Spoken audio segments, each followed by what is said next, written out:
Hey guys, welcome to this one. To be honest, this is going to be a little bit different to my normal stuff. I have been trying to make one of these videos for so long. I've actually filmed probably 4 or 5 different trail systems with the same thing, but never really committed to it. But this is the one. The trails were so good that I just had to share it with you guys, and hopefully there'll be a few more of these in the future. I subscribe to this channel called The Single Track Surfer. If you love your mountain biking and want to get into some really crazy different tracks that you didn't know about, definitely go give him a follow. He put on this post about Mr. Twister. I watched this video here and said to the wifey, we just have to go down and ride this trail. Arapuke is just outside of Palmerston North. It's probably about a 15-minute drive out the back of it past Massey University. What's really amazing about this one is that if you are thinking of doing it, they've got an unbelievable website. It's just so well done, all integrated with trail forks.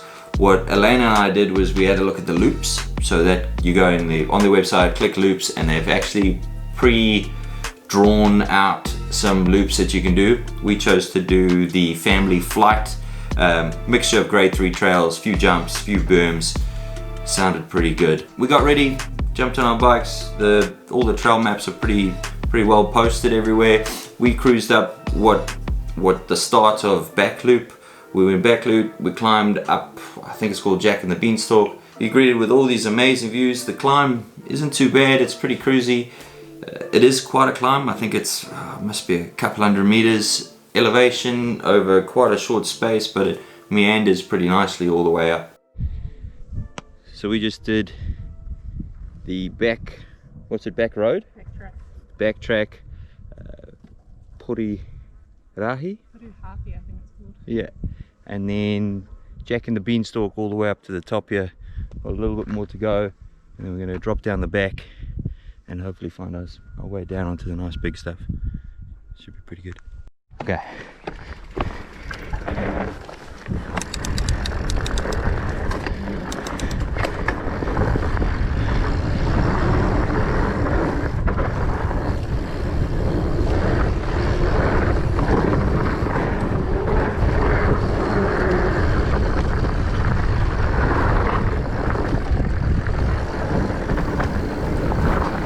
Okay, so once we got to the top, we dropped down the back of what's called About Time. This is part of that family flight loop. Trail itself's really easy. I'd say the top half of it's a lot more fun than the bottom half, but really windy, nice little berms all the way down to the bottom, and you link onto what's called Icebreaker. It's quite a fun little bit. Icebreaker then pulls around, comes up to what Riff Raff. Riff Raff's this little short trail that you can loop quite quickly. We went up and down Riff Raff and then stopped for lunch up at the top there.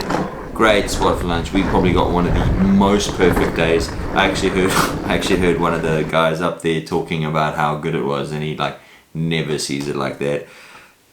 I'm guessing, knowing Palmerston North, it can be really windy up there, so be prepared. It could get quite cold. But yeah, we just got it on an absolute corker. Once we'd done that, we went on a little quick detour off the family flight loop. We went off that and we did what's called Swamp Monster, which then links back onto the bottom of Icebreaker again and comes back up. It's a great little loop.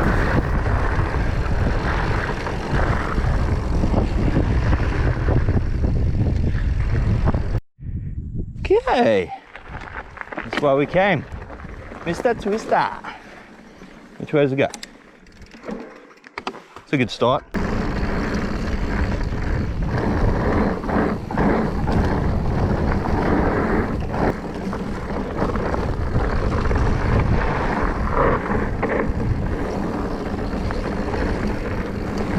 Oh my word.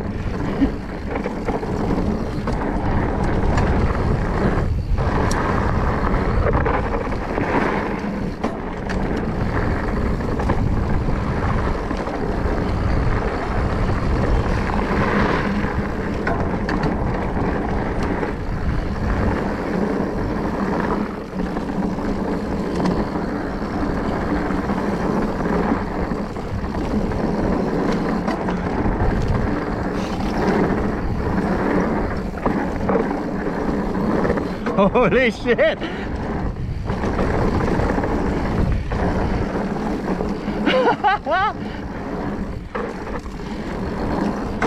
So Mr. Twister's kind of split, I'd say, into two pieces. The big stuff right at the back, at the top, was unbelievable, absolutely unbelievable. Just these massive flowing booms. I think if you rode this trail a few times, you would kind of get real used to it and be able to skip a few bits with a jump or two and really get into those booms. But for the time we had, absolutely unbelievable. It's one of the best trails that I've ridden in New Zealand. Unbelievable.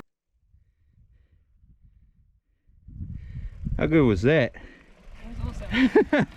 Knees were so sore. It was amazing. The second half of it gets quite tight. Same kind of boom stuff, but if you want a really confident rider, I'd probably recommend going down in one of the other ways. It's a little tight, a little steep. If you miss one of the corners, kind of over the bank.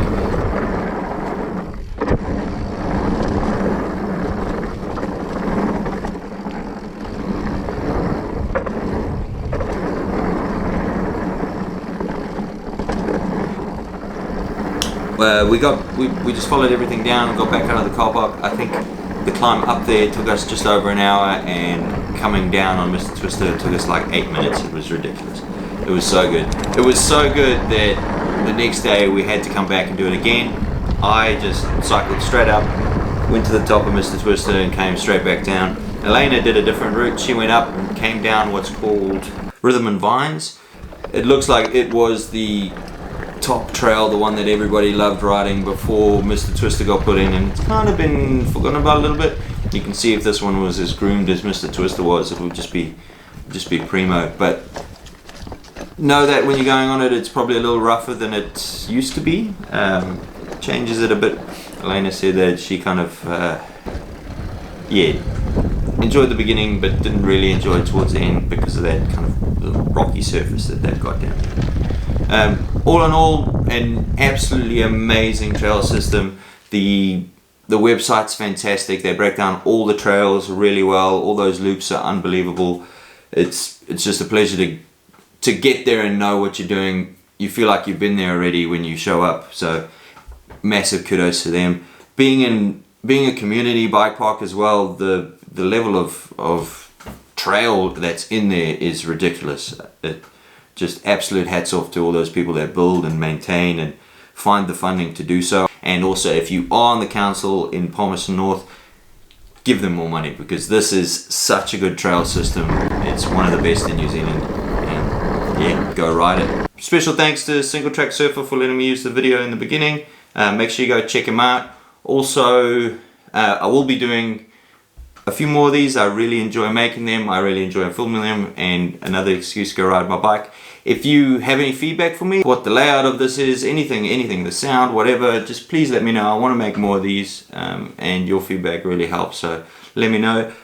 There's also the last video that I did. If you haven't watched that, go check it out. With the GoPro mounts, I will put the winner of that here. Send me an email or something, and I will send you out a 3D printed part of your choice. But for now, thanks heaps. We'll see you next time.